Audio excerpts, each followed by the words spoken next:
some pleasant surprises in this game against the Bears.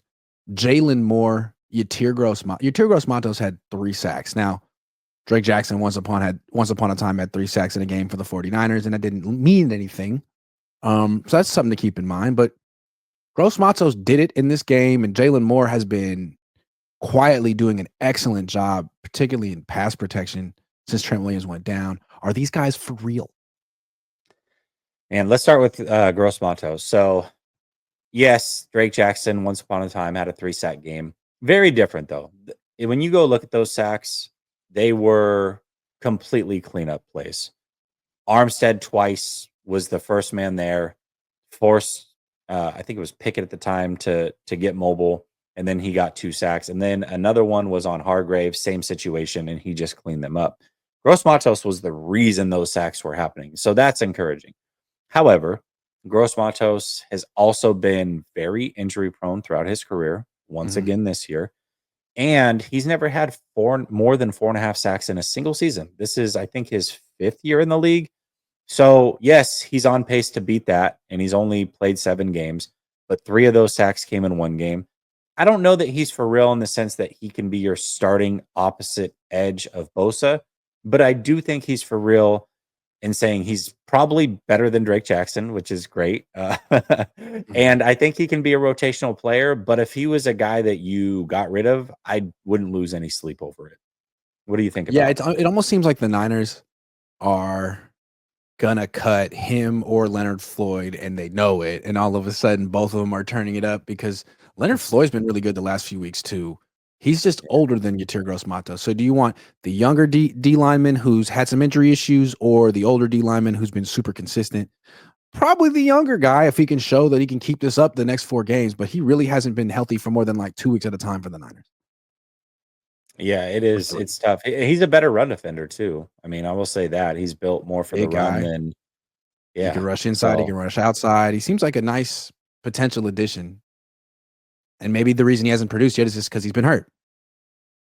Matt McEwen, frequent comment creator, compared him to Amenahu many weeks back, maybe before the season started. And I like that comparison. I think there are a lot of similarities. I don't think Amenahu is special by any means, but he's definitely a guy you would like to have in the rotation. So I would prefer to keep him. I don't know if I would do it at the expense of Leonard Floyd, if that is for real. But, I think he's a decent rotational player. I don't think he'll be. It's too early to say he's for real, but the next 4 weeks he could prove something. For sure. The talent is and a decent rotational player is nice. But Jaylon Moore is over here holding down the left tackle spot. He is. What do you think of him? Man, this one, I'm so confused by this because if you remember when he was drafted, that initial press conference after the draft was Jaylon Moore is a guard. That's what they expected him to play, was guard. And then they had injuries at the tackle position. That forced him to kind of be this swing tackle. He played a little right tackle at first, if I remember. Then Trent went down. He started filling in at left tackle. And he hasn't been good up until this year, really. I mean, he's really struggled in that position. It's like, well, it's probably because they're playing him out of position. They always thought he would be a guard. But now all of a sudden, he's put together 3 pretty damn good games at left tackle at an important time in the season.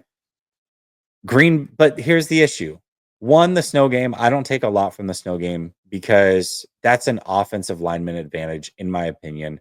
Defensive lineman couldn't get off the snaps. Yeah, it's much easier to play offensive line. And that's why I wanted to see Barch this week. And it's unfortunate he got injured because I wanted to see it back-to-back weeks. But Moore did have a week prior where he played well, and now a week after where he's played well. I want to see it against the Rams because the Rams do have a for real pass rushing threat in verse. And I've got to see that matchup to see if Moore can handle that. And if he can and he holds up well, man, I'm starting to believe that he could be a future tackle on this team. Maybe not left, possibly right. I don't know, but I'm starting to believe week by week. Well, it's funny. Forster would talk about him in the offseason and say, like, well, the reason he plays left tackle is because he's much better in pass protection than run blocking. And it seems like they had an issue with him as a run blocker, which is funny because to me, pass protection is more important, but not on this team. Anyway, correct. Forster also has said, like, we don't really need the best offensive lineman. Like, we really want to focus our are resources on offense on players who score touchdowns. So really just give me guys who are good enough. And yet they spend like $30 million a year on Trent Williams. So the fact that Jaylon Moore can play left tackle well enough or better for $1 million a year is a game changer. It's just too bad that the Niners didn't find this out earlier. He's been on the team for 4 years. They just gave Trent Williams an extension that pays him through the age of 38, and Jaylon Moore's an unrestricted free agent next year. So someone's going to get a nice left tackle potentially next year. Yeah, you gotta wonder if the 49ers will look to bring him back and make him a priority. Maybe they'll do like what they did with McKivitz, though, where they sign him to a 2-year deal and kind of make him a priority before he has a chance to walk out the door. That's a possibility. That's a good point. And to me, they kind of have to re-sign Jaylon Moore because if Trent Williams is your left tackle now at 37, that's great. But you have to anticipate him missing a few games a year because he has every year since 2013. And you want to have a starting caliber left tackle as a backup. And Jaylon Moore seems to be that. So perfect. He knows your system. I also think that we've got to calculate that there's a possibility Trent retires. I mean, I know that he talked this last offseason and I want to play until, whatever, but he had real life stuff happen during this season. And it's not the first time real life stuff has happened to him. No. And so you've got to wonder how much, if at all, that changes his desire to want to continue to play football. I'm sure that him and his wife really want to have a big family, and that's important to him. And if you're playing football and your wife happens to get pregnant again, you got to imagine that's going to put a lot of stress on them personally. He probably is going to want to be there for that. So if that's the case, man, he might just say, I know I signed that big deal, but I can't do it anymore. I got to take care of real life stuff right now. It's a great point.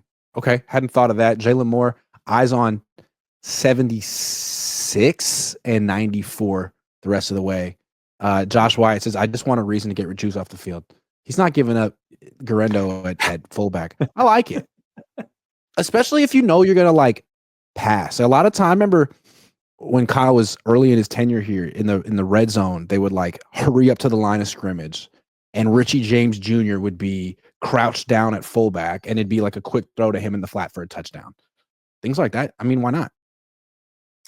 Yeah. The Lions had a really interesting play for those of you that watched that Packers game. Yeah, Amon-Ra St. Brown came out of the huddle, hit his number, stayed crouched, and dude, very it was similar. A game changer. Yeah, Richie James Jr. would actually get in a 3-point stance. Similar idea. Yeah. Spider 369 says a project. You say, Kyle, send the 3 first-round pick. Oh man, I really want to not do this project. Have you ever seen someone spend a lot of money on on some type of project and then just never do it? That was Kyle. Yeah, I'm gonna restore this car. Psych, I never even started.